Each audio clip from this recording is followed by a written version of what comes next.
Look at my, do I got like crud or anything? Oh, let me see. Stop moving. Let me see your mouth.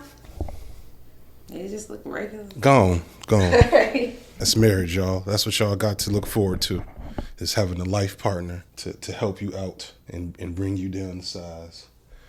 All right. So, Ishowspeed is a 19-year-old streamer who has risen to fame as a clown. And respectfully, a clown, right?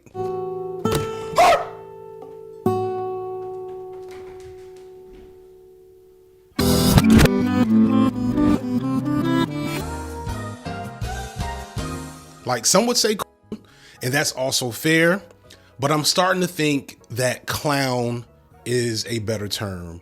And this is evidence of me softening on the discourse around Ishowspeed. And if that sounds ridiculous to you, just let me get to the end of the video. There's a lot of discourse in the Black Twitter, YouTube, media, social media streets about Ishowspeed's persistent behavior since he was a teenager and his rise to fame because of that behavior for a good reason. He, along with people like Cenat, represent a complex challenge for Black identity and representation in modern media. This is something that some of my peers such as Turb, Lil Bill, Redux City, and others have discussed in the past, pointing out the inherent problem of how their over-the-top and often buffoonish behavior is impossible to disentangle from their Black skin and their large white audiences. Both Speed and Cenat have on more than a few occasions crossed the line between being Black entertainers and being minstrels, along with other moments of, let's say, bad optics and bad takes. Speed, on many an occasion in his earlier years, would say some pretty shitty stuff about women or to women online, and just kind of like really, I hate to say it, very typical teenage behavior in online gaming spaces. What? What? Bitch is a bitch.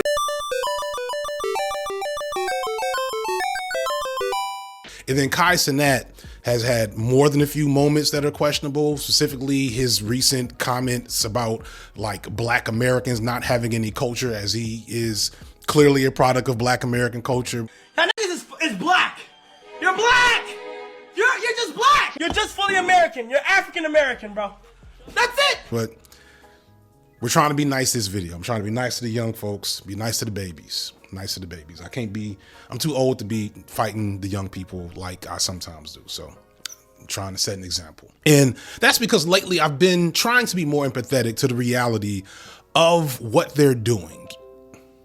And that they're doing something that didn't exist, only 5-6 years ago, because like they're only about 5-6 years deep into their careers. And we haven't set any standards or set any expectations as to what these careers are supposed to be. And for Speed in particular, it seems like he's cleaned up his act a little bit. He's been a little less overtly ridiculous on stream and been more about being this over-the-top character traveling the world.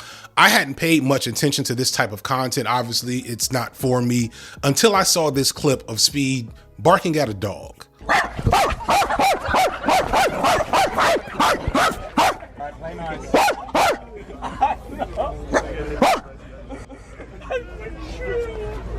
Porsches are over there.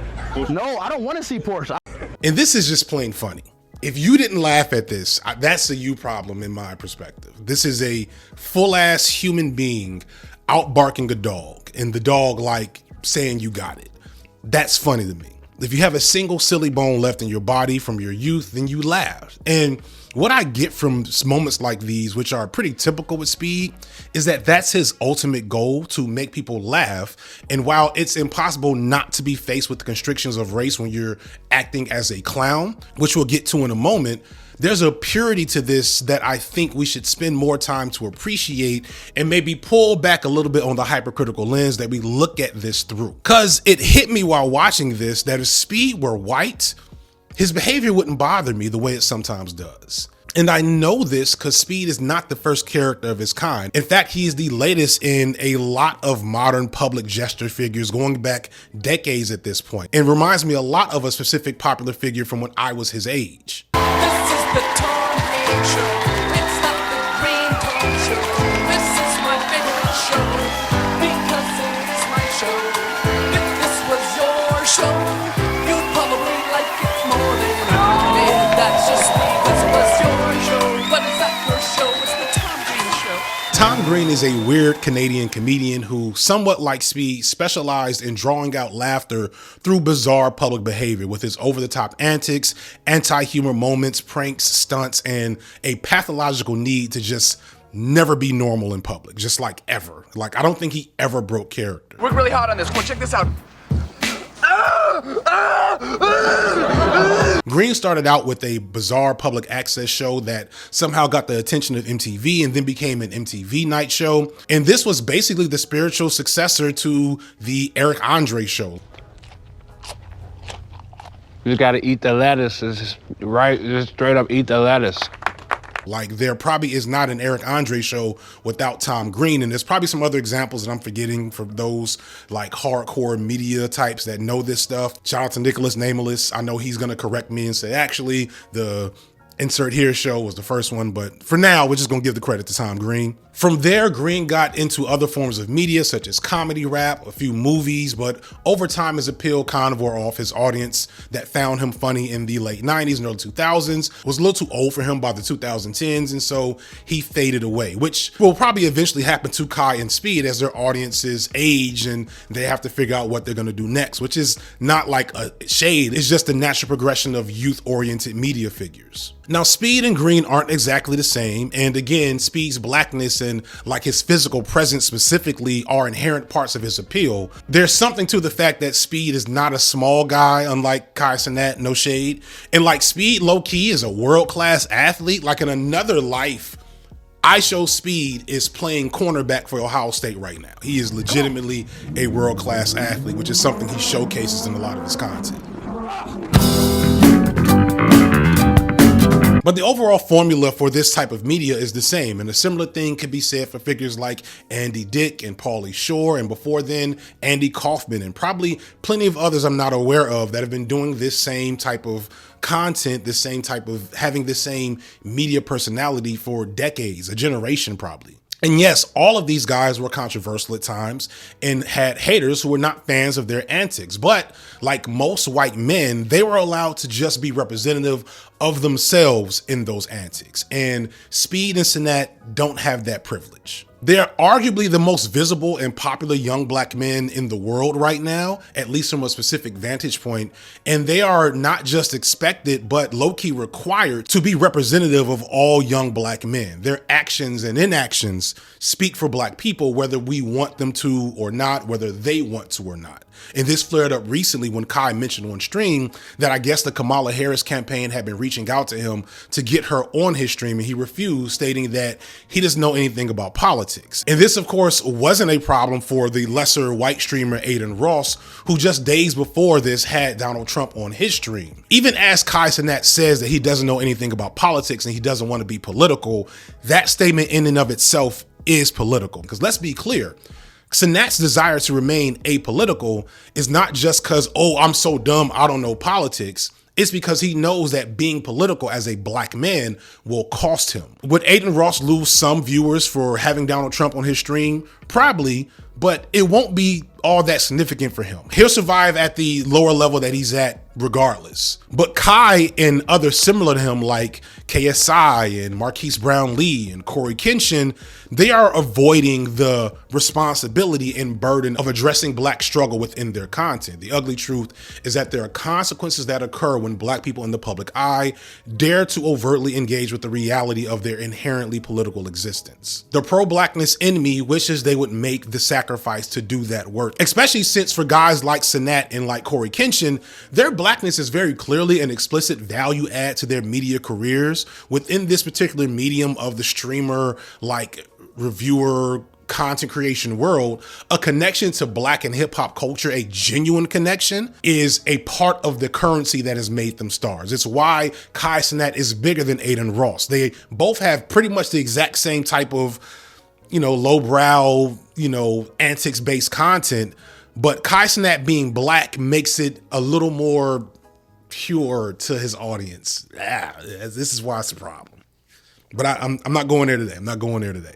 For Corey Kenshin, this isn't quite the same, but still it allows him to stand out amongst his white peers. The gaming world is a little different than the hip hop streaming podcast world, but it still has the same overall core factors. And the reason why they should go ahead and do it is because it's not like they're escaping the challenges of race regardless by ignoring them. To give credit where it's due, Corey Kenshin was bold enough to speak on his experiences of bias firsthand a few years ago when he made that video pointing out the differences in the way that he's been treated compared to his white peers who often make the exact same type of content on YouTube.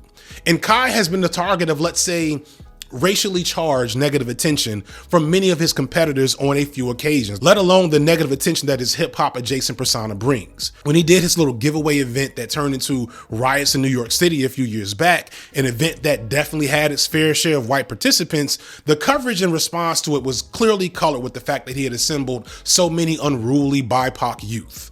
The NYPD saying the crowds, made up of mostly underage kids, went from unruly to violent fast. It's not that the political elements of his existence don't affect them, it's that he's choosing to ignore them for the sake of keeping his bag full. And this is one of the reasons why I'm finding a little newfound respect for Speed. Speed is no political actor, but he's developed his public persona in a way that has managed to touch on certain issues around race in a really organic way. The Euro trip he took over this summer cleverly put on blast the ways in which he's racially profiled and dehumanized by his white audiences, even as a famous rich streamer. Whether it be being called the N-word by people that proclaim to be his fans. How do you say book in Bulgarian?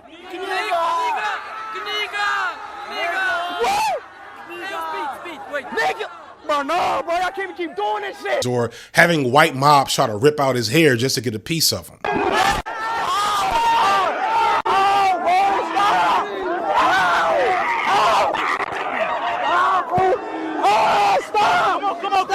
He's also been surprisingly outspokenly pro-Palestine in the way that no one in his lane has been.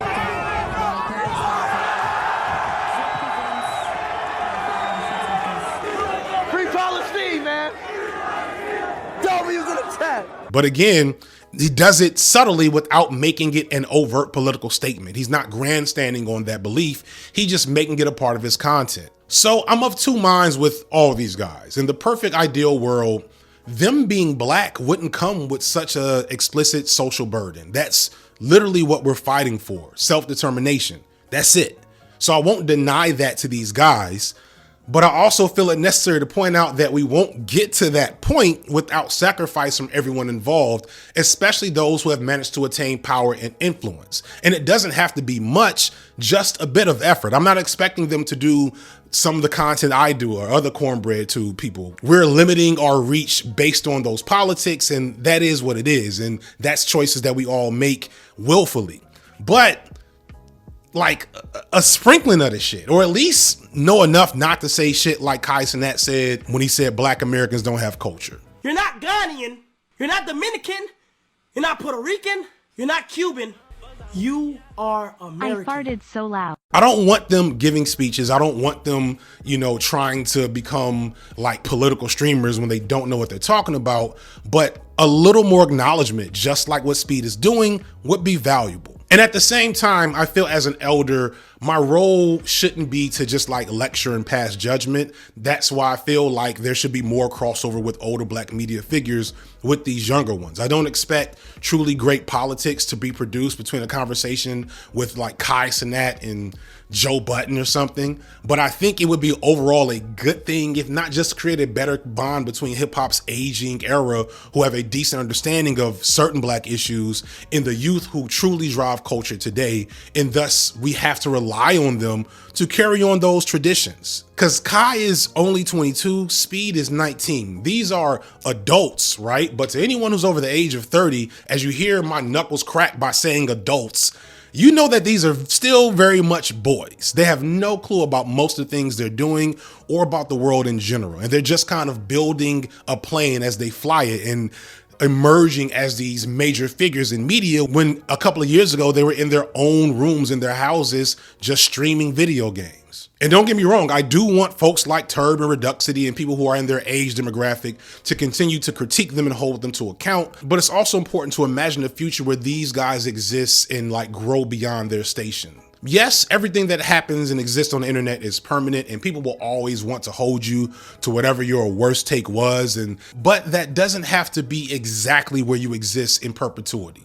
I never thought I'd be making a somewhat positive video about Ishowspeed, but that's the power of time and growth. Speaking of growth, my ambitions as a creator are growing.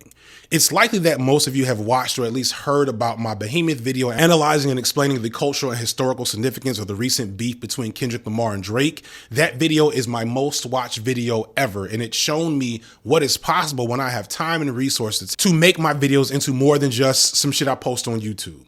The video also helped spike interest in my streaming service, Nebula. That video, along with the new reality travel show, The Getaway, helped contribute to Nebula having one of its biggest months ever in July of 2024.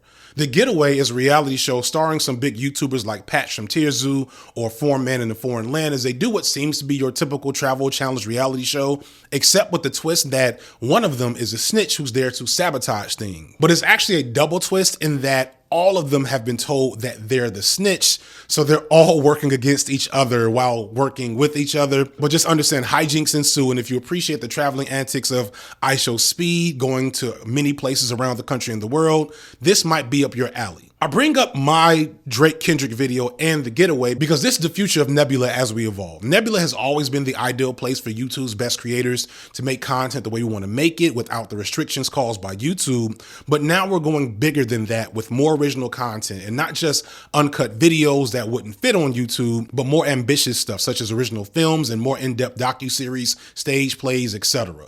And this still includes your favorite videos uncut and without commercials, news series, history content, cultural content, educational content, etc. The success of I'm What the Culture Feeling is further proof that we can go bigger than YouTube, and has sped up the production of some of my own personal projects that I will be making on Nebula in the future. But this can't happen without your help and support, because Nebula is not owned by Google or any other big tech company. It is completely independent and relies solely on the dollars that come from you as consumers, and that money goes straight to us, the creators, so we can make bigger media for you. So please support me by using my promo code FDSignifier and sign up to Nebula for 40% off a yearly subscription by clicking the link in the description in this video. In doing so, you'll not just be getting access to a ton of original content and uncut content, you'll also be investing in bigger and better things from me and other creators going forward. Thank you so much for watching this video. Thank you to Nebula for sponsoring the video. I'm FD Signifier, and this has been Light Work.